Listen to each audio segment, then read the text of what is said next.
We frame it albino mosquito. Yeah. Okay, so I decided we were talking about commonplace notebooks the last time we met and had dinner together. So at my house, I had this really big scrapbook. It's probably 50 years old, and it's completely empty. And I was like, you know what? Maybe it'd be cool if our class had a commonplace book just for our class. So anything that you can come up with, newspaper clippings, any ideas that you might have in there, no live bugs please, or anything.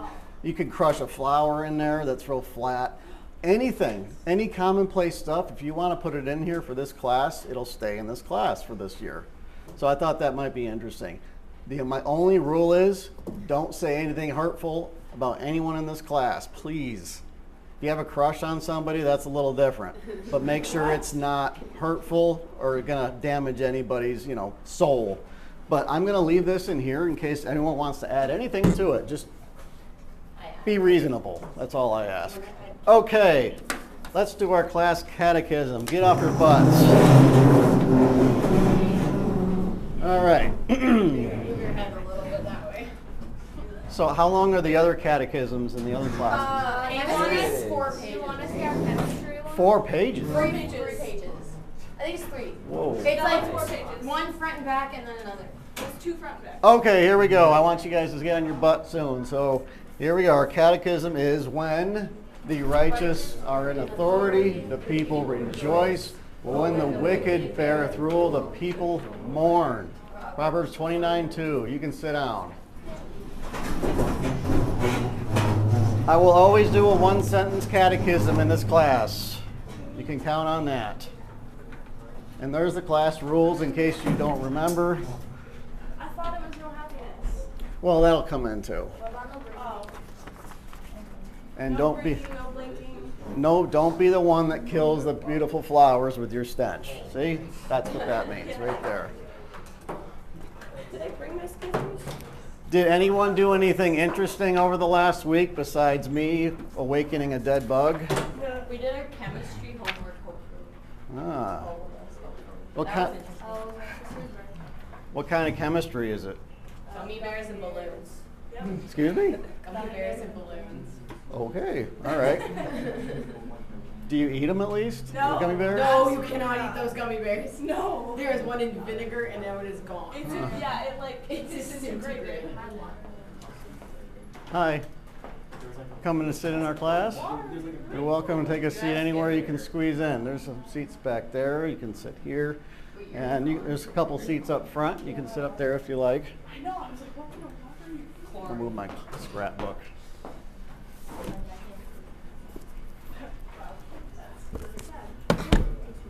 All roads lead to. So I am Mr. Grant, and this is end of the Renaissance to September 11th. And we went and introduced each other to each other, but could you tell us your name and something about you? I'm Serena.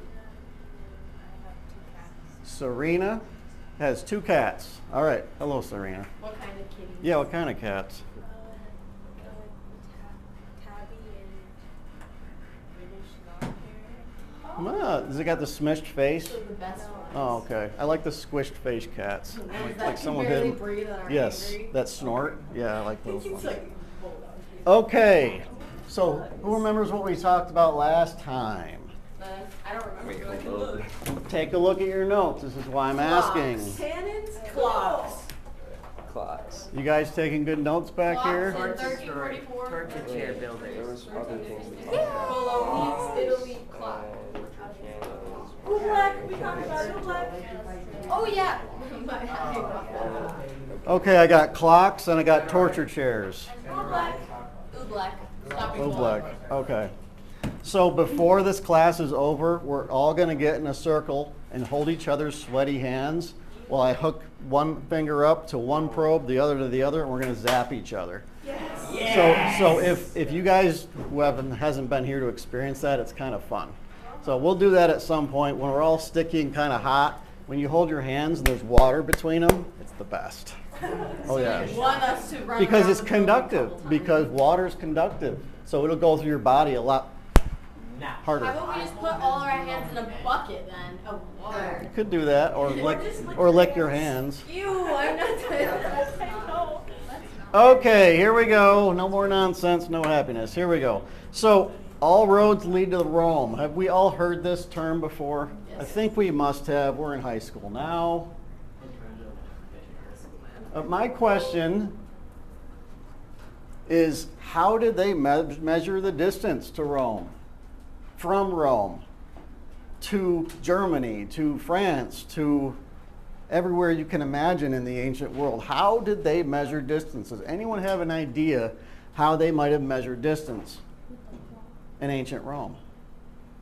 With their feet. Aha, that's what they had. There you go. It's actually true. They did measure distance with their feet. Can anyone tell me what this little guy is? Right there. Right there. A gear. I'm guessing. Yes, thank you. I kind of messed it up, but yeah, it's a gear. It looks like the Pokemon. It Yeah. looks like stairs in a circle. I kind of messed it up, but yes, it's a gear. We're going to talk about a Roman invention, and this is going to lead into what we talked about last time with clocks. The Roman hodometer, hodometer, hodometer.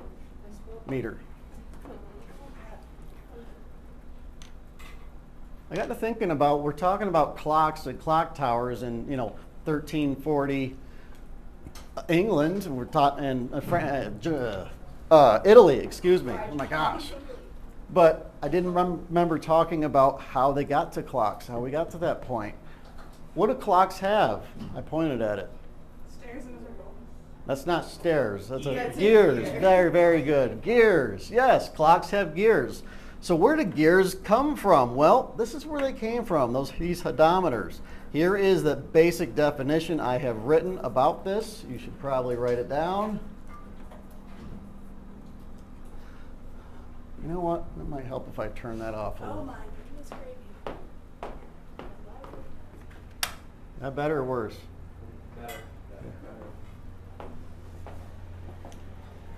A Roman hodometer is an elaborate geared cart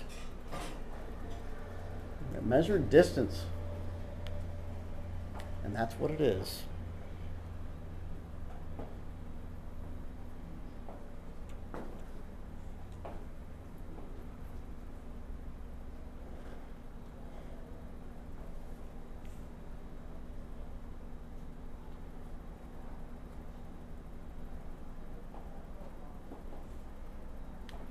An elaborate geared cart that caused a pebble to fall at each mile. 400 revolutions of the wheels make a Roman mile, and that's what a Roman mile was back then. Measured by what? You guessed it, originally feet. Paces. 1 pace, 2 pace, 3 pace, 4 paces. Get it? Whenever you're searching for treasure, 4 paces from the 5th largest tree. 1, 2, 3, 4. X marks the spot. That's a pace. And that's how the Romans originally did it. But they came up with a better idea and used a cart because it was more accurate. Because let's face it, we have some people in the Roman military that are 4'11". We have some people in the Roman military that are almost 7 feet tall. So they had to have some sort of machine that actually did it accurately. Does anyone else need that up longer? No. So I took the dragonfly out of my freezer. It's dead. And I put it on my desk. It's definitely dead. I come back to it after working outside for about 2 hours. I don't know what happened, and it made me so angry. I look in there expecting to see a nice dead dragonfly. Something got in there and ate its head off. It was Tubby. I don't know how that happened, Or but it made maybe- me so angry. maybe it had liquid So now it's a inside. dragonfly with no head. It was Tubby. Ugh. Well, I hope it throws it up. Wait, what freezer was this in? Our upstairs freezer. How did I not see a dead dragonfly? No, I put it in a box. Oh. Yeah, so, I just don't set it in there like a weirdo. Oh, that's what that was. I thought it was 12. Okay. So, for those that have not had my class, your constructor is a modern art master. So from time to time, I do artwork in this class. This is a good one, by the way. This is really This one took me like an hour to make. And I asked my class before, I'm like, maybe I should just get handouts. No, they seem to enjoy my, modern art masterpiece. So here we go. I drew a hodometer. I saw it. It's beautiful. All right. I drew it, and here it is. You ready? I want your honest opinion. You can tell me it stinks. I don't care what you think, but hey. Wow, okay. Yeah.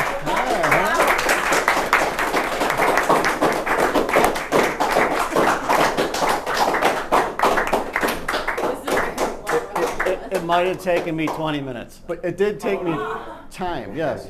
Okay, so I want you to look at this, really look at it and tell me what you think. I think it's a car. Wait a minute, I saw this in a movie. No, you did. You might have actually. Wait, This exact thing with the angry flower as well. not the angry flower. No, yeah, the angry flower especially. Flower. So a hodometer is made after a Roman chariot. So at the time in the ancient world, the Romans had chariots, the Egyptian had chariots. These wheels had spikes on them pointing out that chopped up the legs of people that you ran past. You had an archer on the back that normally stood right here. You had a driver here. You had reins that went to your pony or whatever the heck you used. A dog. They used an actual chariot to come up with this thing. So what it is for every full revolution of this wheel, this gear moved a notch. So it took 400 revolutions of this to make a mile. Well, guess what? Your gear system had 400 teeth. And those teeth would engage another gear system. It wasn't that way, it was sideways. It says sideways. I couldn't do it sideways well, but that would be like this. And right here is a bowl that every 400 teeth, a pebble would drop into the bowl. When you got a pebble, that equaled an exact Roman mile. This is a hodometer. They made this thing and they used it throughout the ancient world. It's awesome, really. So they started using gears. Can we guess how old this thing is? How old do you think it is? I mean, just guess. The Romans made it. 230 BC, at least that we know of. Now you have to draw this exactly in your notes the way I did. No. It's mandatory. Angry flower and everything. Draw the angry flower. That's how I remember the rest of the picture. But each tooth is a revolution of the wheel. 400 wheel revolutions equals a Roman mile. This was invented about 230 BC. It might have been even earlier. We do not know. But that's hodometer. And guess what? We still use miles today. Yes. I'll leave the picture up so you can get it exactly in your notes.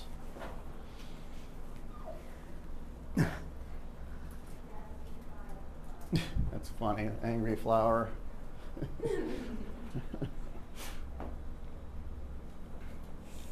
Why is the flower angry? Because it crushed its other friends. Look, it crushed all the flowers.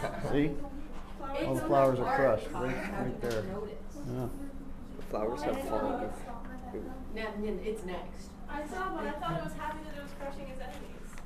So a Roman mile was a passus. That's where we get the word paces. A pace, 2, 3, like that. That's a pace. The Romans said passus. That's where we get the word. That was 5,000 paces was a Roman mile. Look at today's mile, not much different. We are still using the idea of the Roman mile to this day, almost to the T, almost to the spoke, if you want to call it that. Now I was like, I got to somehow explain how we got gears in this world to a class that I just told that we all of a sudden have clocks in Italy and Europe. I was like, okay, we have spokes, we have gears. This is where they came from. This wasn't a new idea, having gears. Gears have been around for a while. So in this day and age, when they're starting to make clocks, they got the idea from Greco-Roman knowledge. This isn't a new idea.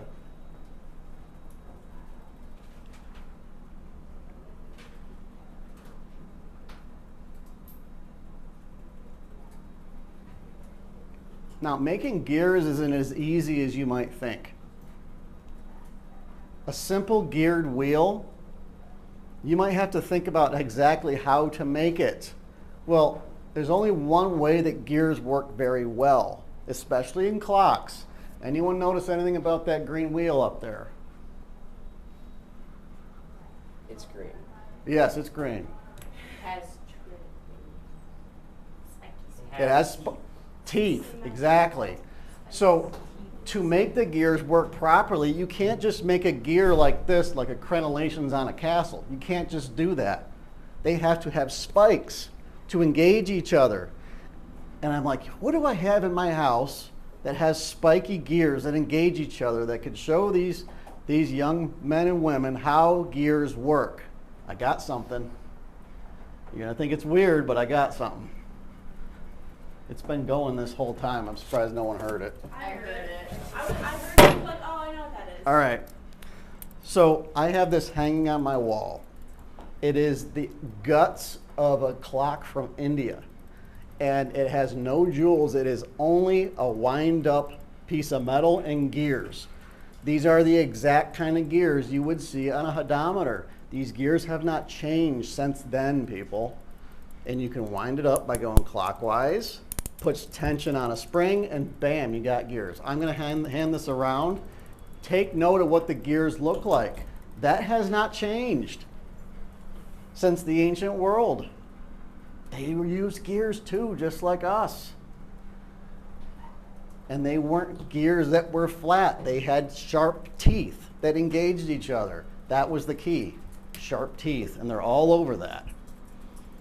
I have that mounted on my wall at my house, and anyone can just turn it and just clicks all day because it's fun.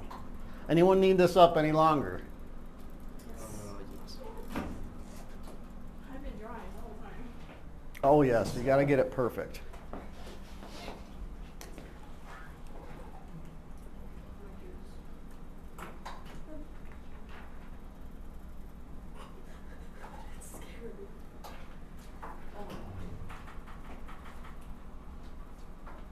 Okay, this tapping is making me angry. You stuck it? She broke it. No, she didn't do that. So this is all leading to what we spoke about last time about European clocks. Because I wanted to cover the gears right to make sure you understood. Context is everything. And believe it or not, the Roman hodometer is not the only thing with gears in the ancient world. I'm going to mention something else in a minute that was found about 1901 that is amazing. This all leads to the clocks that were invented in the 1340s in Italy, Europe.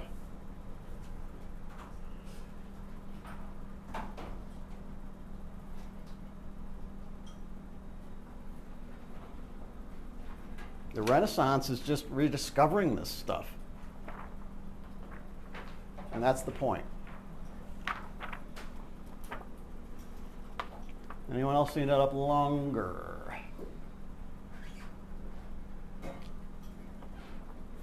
Next time, I don't know if I will be able to give you such a magnificent drawing, but I will try.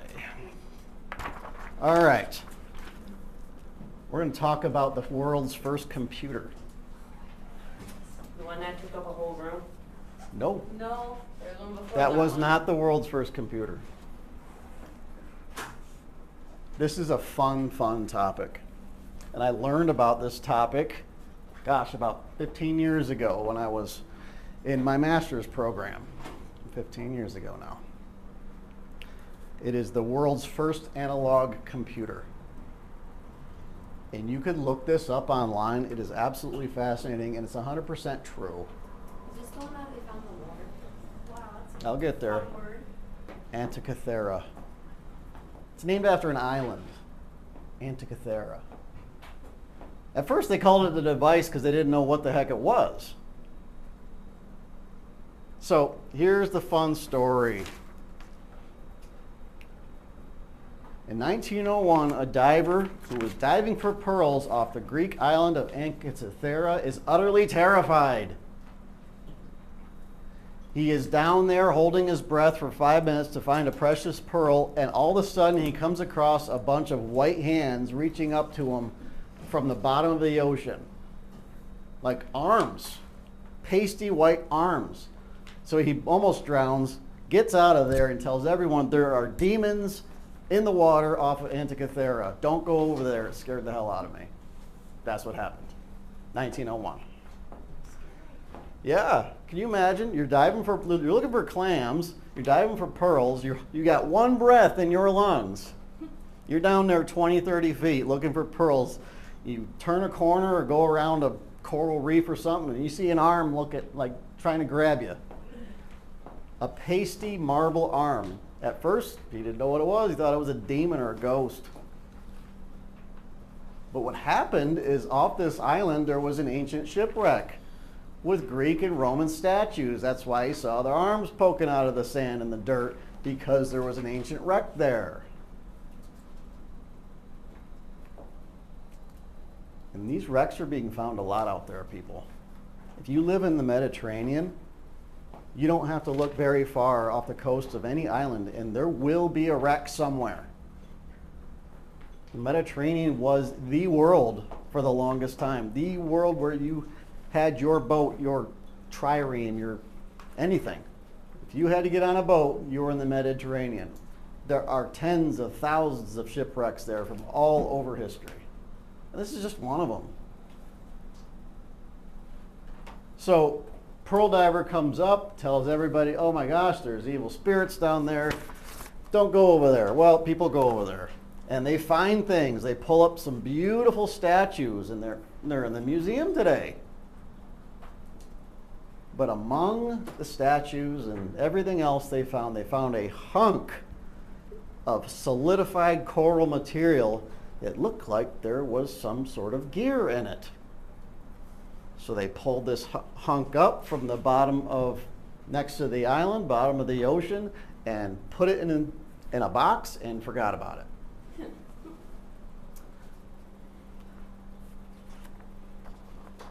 A lump of gears from an ancient shipwreck. Now you can look up this, and there's all sorts of interesting information about this out there. Anyone need this up longer? Now, for those of you that haven't been here, I believe in something called rote learning. It means I speak and you write. Even if in your notes you are writing pictures, if it reminds you of what happened in the class, that works for me. Leonardo da Vinci wrote his notebooks backwards because that's how he remembered things. And he did pictures all through them, something. So this thing is a lump of gears. And it was discovered much later that it's an astrolabe. It's a lot like the clock that I'm handing around to you, except it's measuring the movement of the sun and, of the planets and the stars. So inside this gearbox, which is not much unlike that, there's enough gears to show how a planet is going around in our solar system. So they got this lump of gears, figured out how to put it all back together, and did. What do you know? It's the world's first analog computer. All the gears worked together to show the ancient people how our planets rotated around the sun. That's what the Antikythera mechanism was. And it was a bunch of gears just like those. Actually, they were brass, and that's brass. Brass is hard enough to hold a good shape, easy enough to work, so you can make itty bitty gears.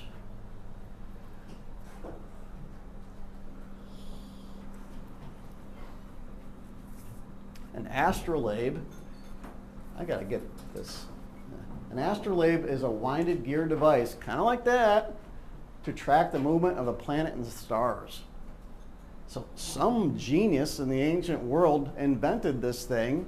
It sunk off the coast of a tiny island in Greece, and now we know that the world had an ancient analog computer run by gears. Analog means not electricity in this instance. That's amazing, folks. I mean, which one of us could put together that clock back there and make it work correctly? Think of what's got to go on in your brain to make all those gears work correctly to measure time or the movement of the planets. That is amazing, folks. Can you imagine how much brain power went into that? Amazing. Amazing.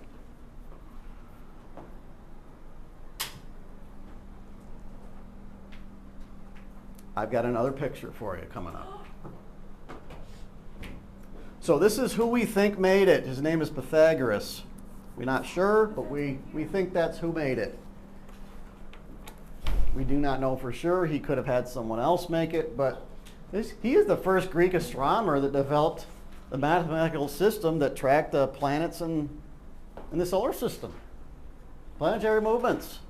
That's him, Pythagoras.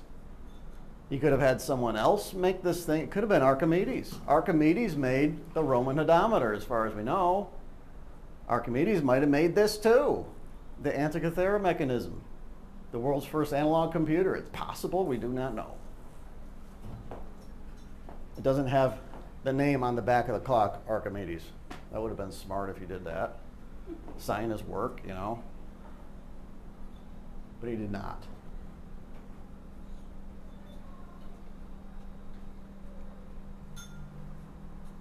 What's in the news? Anyone watching the news? What is that word? The one that's really scrunched together. Planetary, Mathematical system. mathematical, Oh. mathematical system that explain planetary movement. Well, no. I saw like a Z in there somewhere. What? I see a now that's supposed to be a C. Now you can wind that. Just don't wind it past its capabilities, but you can wind it. It's counterclockwise and it winds. I'm probably going to leave it in the class and hide it so to drive someone nuts, the next person that's in here. Maybe the next teacher. Do you hear clicking noise? Mm-mm. Yeah, it's not noise. I love the sound. It makes it soothing to me. I don't know why. My nose machine.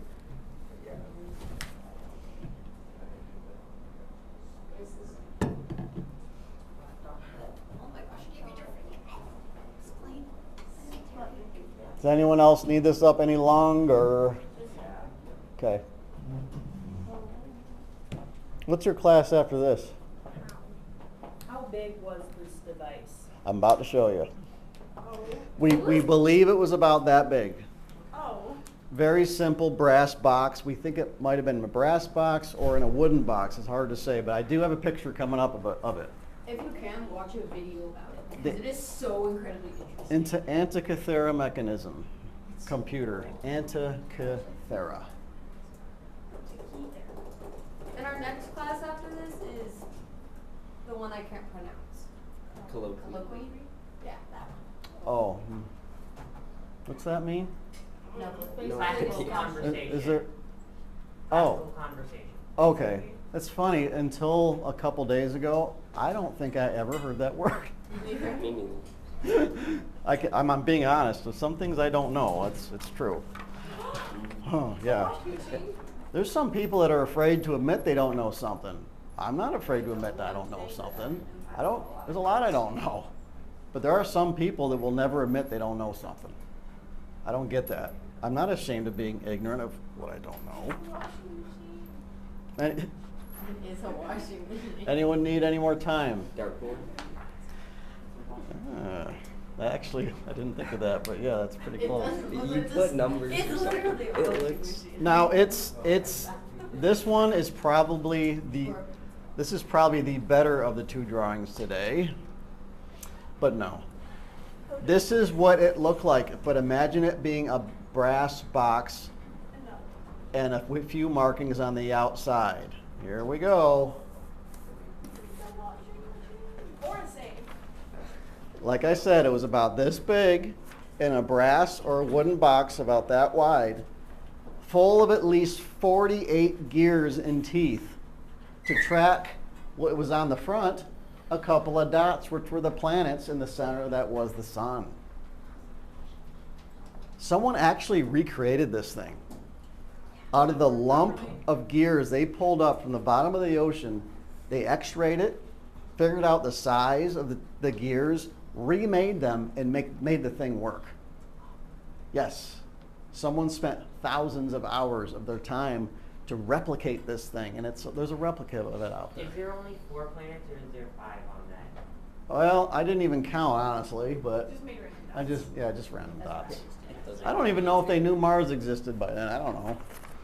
Probably. Some people believe Mars still doesn't exist. So, Oh. yeah. But yes, that's basically what the front of it looked like. It was very ornate and nice, but that was it. I wish I had one of them to show you. I do not. It would cost a fortune. You should make one out of wood. Mm. But that basically is the Antikythera mechanism. A washing That machine. circle is surprisingly good. Thank you.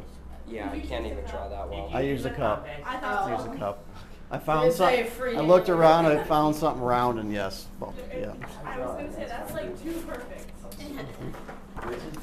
Okay, so now we're going to fast forward. Now I've given you the context of gears. Now we're going to go all the way back to what we were talking about last time. When the first clock tower was put up in Italy in Padua in 1344. Wait a minute. We know about gears. We've seen them in the ancient world. There was some knowledge there that was preserved. Does anyone know who invented the clock? The actual clock as we know it. Does anyone know who that man was? If you do, I want to talk to you because guess what?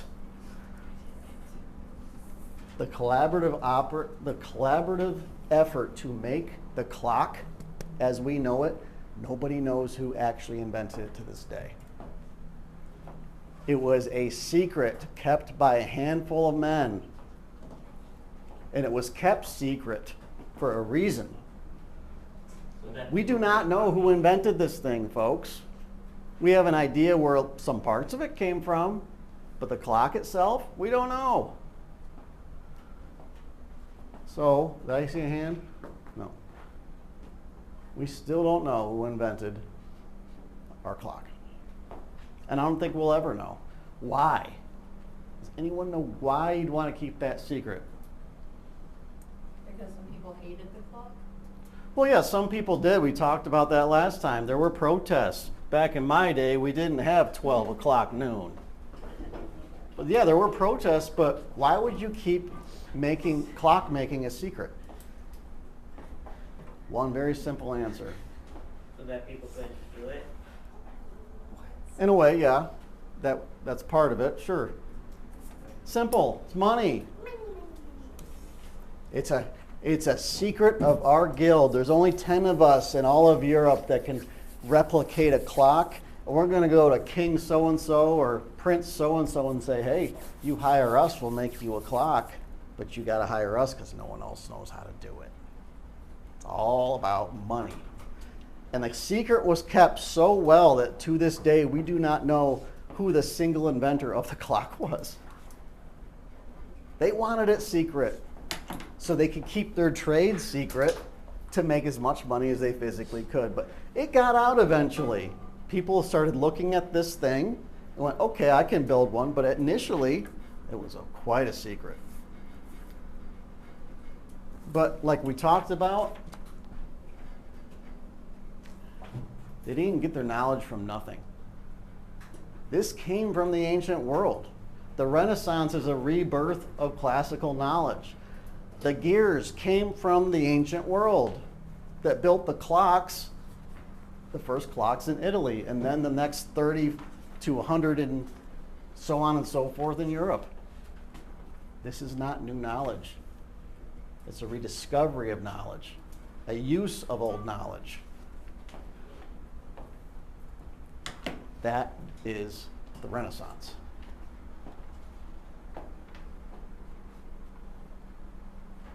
The first pocket watch that was invented, I think it was probably in the 1600s. The thing was like a big wafer. It's about that big and about that tall. And you can get them to this day. They exist. Big. They were big, very big. Like a big wafer, big fat cookie or something. Yep.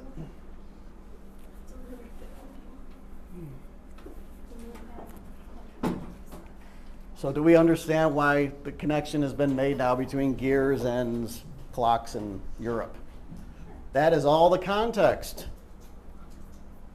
Now you understand.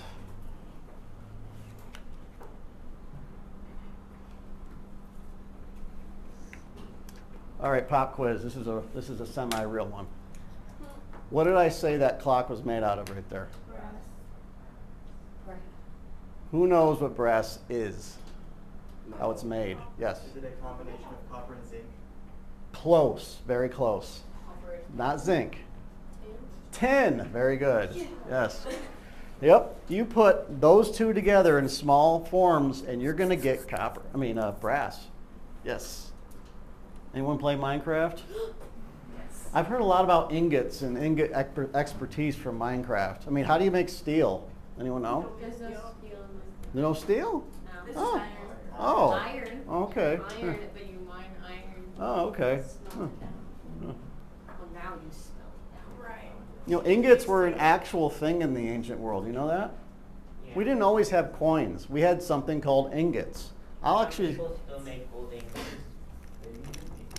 I don't have a pen on me. Bless you. Here, I'll draw an ingot real quick. In the ancient world, ingots had a funny shape. They looked like this. What? Yes. Oh, See that? it looks like Right there? the Sonic logo. Ingots in Yep. Minecraft kinda My look pillow. And they got really small and they got really big. They made them like this. Some ingots were like this and they were extremely heavy. You know why they made them like that? So 4 people could carry them. 2 people on one person on one side, 1 person on the other. If it's big enough, you could put 1 person on each end and carry a big piece of, copper or brass or something. Ingots were made that way so they could be easily carried. But yes, you can find shipwrecks where ingots are at the bottom of the sea that are brass or copper, and they can be this big or they can be this big. But they all look like that so they can be carried easier. That's an ingot. Thank you, Minecraft. Were they rectangles or were they like? It's hard to say what that shape is except to call it an ingot. It was like a rectangle, but they had prolonged corners so you can carry it easy. Some ingots were huge. There were hundreds of pounds, so you had 2 people carrying them. Yep. Yep. Any questions for me so far? Okay, stand up.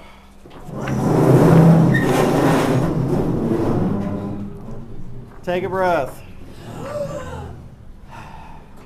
Sit down. All right. Gotta make sure you're awake. We're actually almost done for today.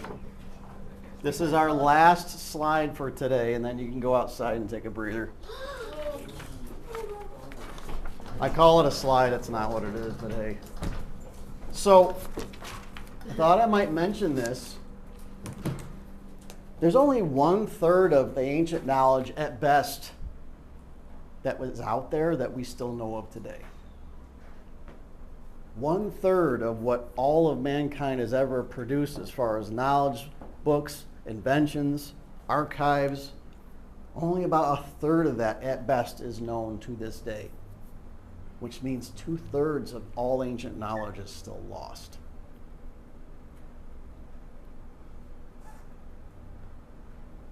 One-third is all we know about, at best. Might even be a quarter. Which means 2/3 is still gone. It's still out there, folks. Can you imagine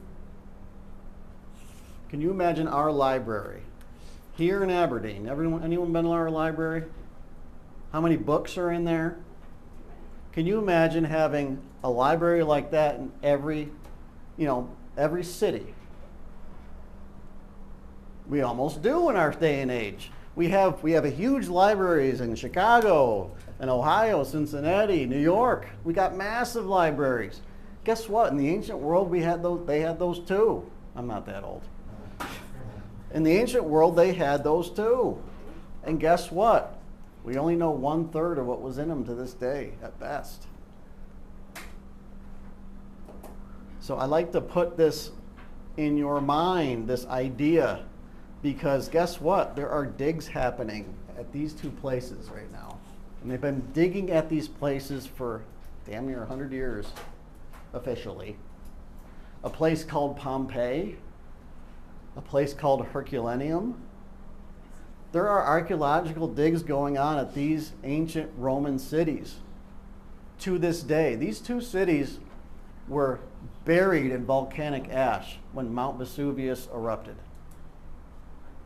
This was in the ancient world. This was a long time ago.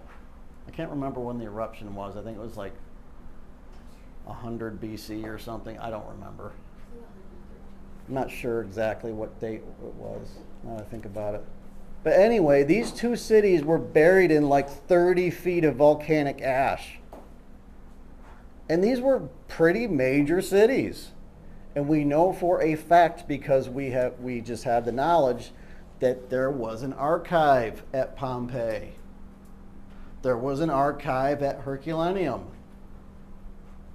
So if there is a mountain erupting, lava, ash, everything, what are you going to take with you when you get the heck out of there? Valuables. You're not going to care about the books. You're not going to go to wait a minute, I got to get to the library real quick and go over to the library and get your favorite book. No. Depends on the book, really. Yeah. No, now if it's in your house and it's some family heirloom, fine.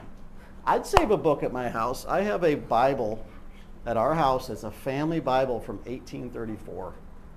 Our family. I would save that one. But I would not go to the local library and save some random text of someone I don't care about. Guess what?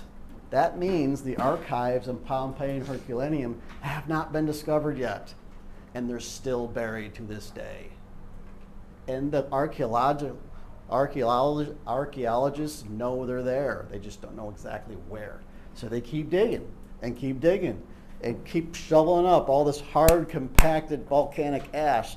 One day, keep your eye on these two names, these two archaeological digs. One day, we're going to find the archives. One day.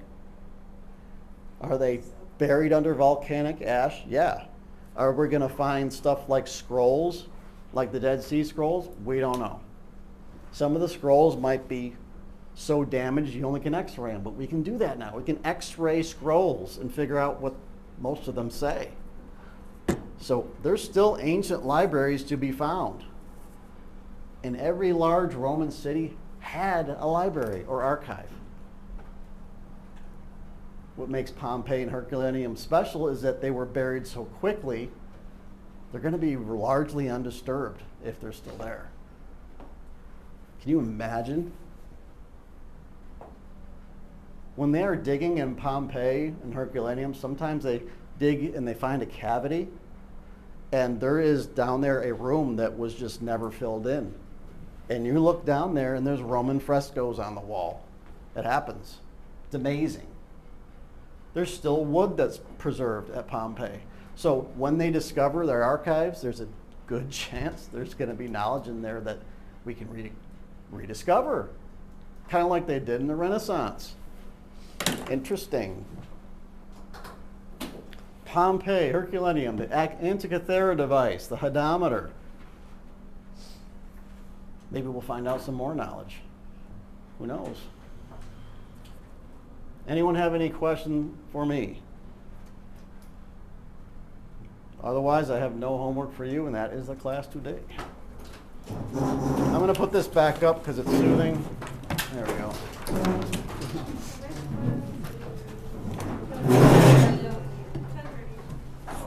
I'm going to leave our class commonplace scrapbook right up here in case anyone wants to put anything in it. Do you know about the book that was like 600 something? Yeah. No, it was like 600, like 200 pounds. It was like this big, and it was supposedly grown by the devil.